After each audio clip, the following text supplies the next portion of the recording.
मस्जिद नबवी का एक कोना था और एक बंदा वहां बैठ के दुआ मांग रहा था। उसके दुआ के लफ्जों पे गौर कीजिए, ऐ अल्लाह मैं तुझसे इसलिए मांगता हूं कि तू मेरा अल्लाह है, तेरे अलावा मेरा है भी तो कोई नहीं।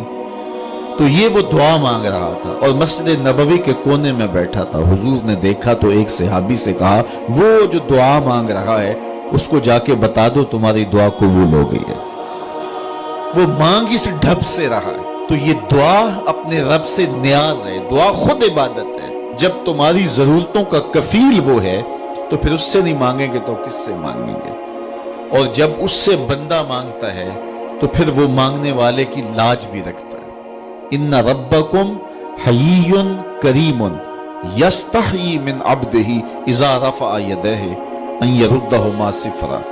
तुम्हारा रब हया करने वाला करीम है। जब बंदे उसके सामने हाथ फैला के दुआ मांगते हैं, अल्लाह फरमाता है मुझे शर्म आती है उनके उठे हुए हाथ खाली कैसे मोड़ो। जब उन्होंने मुझसे मांगा है तो मैंने भी ना दिया तो कौन देगा।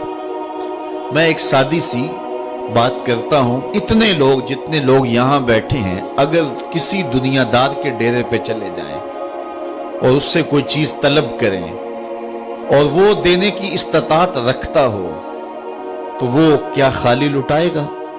वो कहेगा इतने लोग आगे हो तो डेरादारी की शान के खिलाफ है कि मैं इनको खाली लुटाऊं। तो जब ये दुनियादार खाली नहीं लुटाता तो रब कैसे खाली लुटाएगा। जब बंदे उसकी दहलीज पे चल के आ जाएं तो वो बंदों की जरूरतों का कफील है और उनके हर दर्द को जानता है और उनकी जरूरतों को पूरा करता है। उलमा ने कहा दुआ हर सूरत कबूल होती है। या तो ये है कि फौरन कबूल हो जाती है, जो मांगा फौरन मिल गया, और कभी ऐसा होता है कि फौरन नहीं मिलता, हिकमत होती है और फौरी देना मुनासिब नहीं होता तो उसको फौरी नहीं दिया जाता, लेकिन दुआ बाद में कुछ अरसे के बाद उसकी डिमांड पूरी कर दी जाती है। और कभी ऐसा होता है ना फौरी दिया जाता है ना बदेर दिया जाता है, उस दुआ को जखीरा कर लिया जाता है और हशर के दिन उसका बदला दिया जाएगा। और रिवायत में आता है हशर के दिन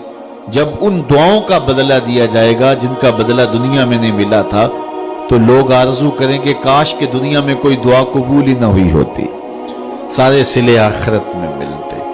अल्लाह अकबर।